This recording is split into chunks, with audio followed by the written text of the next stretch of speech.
ایک شب تار ہے، ایک شب تار ہے اور ایک غار ہے، ایک شب تار ہے اور ایک غار ہے، اور اس غار میں ایک شب تار ہے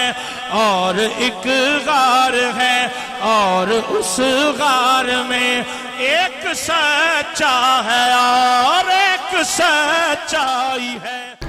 بسم اللہ الرحمن الرحیم۔ ناظرین اکرام،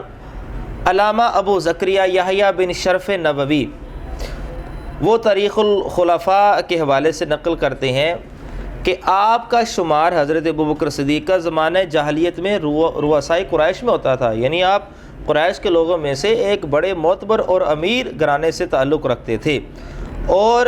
آپ کا جو کاروبار تھا وہ کیا تھا؟ مکہ کے چھوٹے بڑے تمام قبیلوں سے تعلق رکھنے والے لوگ تجارت کرتے تھے۔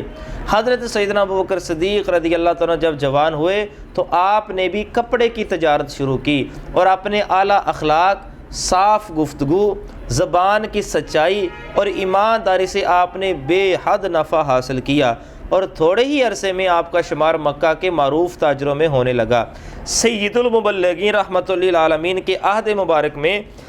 حضرت سیدنا ابوبکر صدیق نے تجارت کے لیے شام کے شہر بصرہ کا سفر اختیار فرمایا۔ نبی پاک صلی اللہ علیہ وآلہ وسلم کی رفاقت اور آپ سے گہری وابستگی کی شدید طلب کے باوجود آپ نے اس تجارتی سفر کو اہمیت دی، اور خود رسول اللہ صلی اللہ علیہ وآلہ وسلم کو بھی حضرت سیدنا ابوبکر صدیق سے شدید محبت کے باوجود آپ کو یہ سفر کرنے سے منع نہ فرمایا۔ یاد رکھیے گا کہ یہ جو رزق حلال ہے اس کی بڑی اہمیت حاصل ہے، اور حضرت ابوبکر صدیق العتیق رضی اللہ تعالیٰ عنہ کی زندگی سے ہمیں یہ بھی ملتا ہے، سبق ملتا ہے کہ ہم کو اگر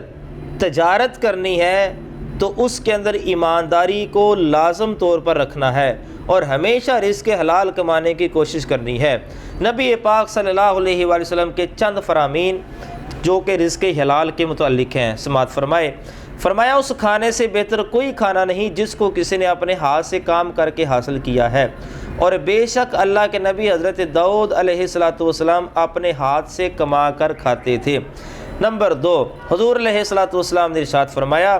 حلال کمائی کی تلاش بھی فرائض کے بعد ایک فریضہ ہے۔ نمبر 3، فرمایا تمام کمائیوں میں زیادہ پاکیزہ ان تاجروں کی کمائی ہے جب وہ بات کریں جھوٹ نہ بولیں، اور جب ان کے پاس امانت رکھی جائے خیانت نہ کریں، جب وعدہ کریں اس کا خلاف نہ کریں، جب کسی چیز کو خریدیں تو اس کی مذمت یعنی برائی نہ کریں، اور جب اپنی چیز بیچیں تو اس کی تعریف میں مبالغہ نہ کریں، اور ان پر کسی کا آتا ہو تو دینے میں ٹال مٹول نہ کریں، اور جب ان کا کسی پر آتا ہو تو سختی نہ کریں۔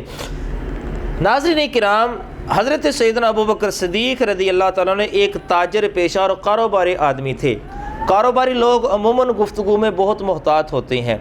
اور وہ کوئی بھی ایسی بات زبان سے نہیں نکالتے جو ان کے تعلقات پر منفی اثرات مرتب کرے۔ نہ تو وہ کسی کے مذہب و عقیدے میں دخل دیتے ہیں، اور نہ ہی کسی کی عمل و حرکت کے بارے میں کوئی بات کرنے کی ضرورت محسوس کرتے ہیں۔ یہ لوگ مصلحت اور عافیت کو پسند کرتے ہیں، تمام معاملات اپنی آنکھوں سے دیکھتے ہیں، مگر اپنی کاروباری مجبوریوں کی وجہ سے چپ سادھ لیتے ہیں، کسی سے کچھ نہیں کہتے بلکہ اکثریت کے جذبات کی ترجمانی کرتے اور ان کی رائے کو صحیح قرار دیتے ہیں۔ لیکن جناب سیدنا صدیق اکبر رضی اللہ تعالیٰ عنہ کی فطرت عام کاروباری لوگوں کی فطرت سے بالکل برعکس تھی۔ انہوں نے اسلام قبول کرتے ہی اسلام کو فوراً اظہار کر دیا،